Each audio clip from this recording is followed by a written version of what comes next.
さんおはようございます。こんにちは、こんばんは。今日はですね、久々に動画撮ったんで、撮ってるんで、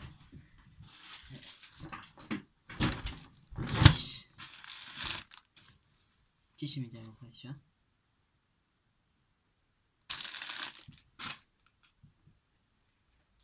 キッシュチャレンジ11回目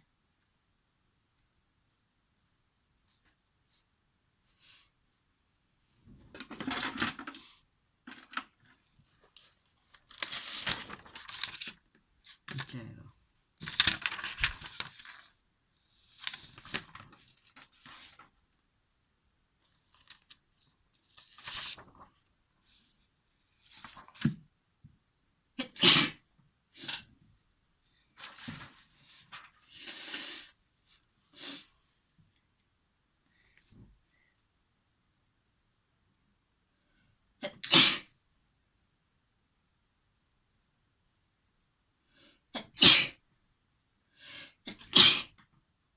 4回目だ。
というわけで、結果は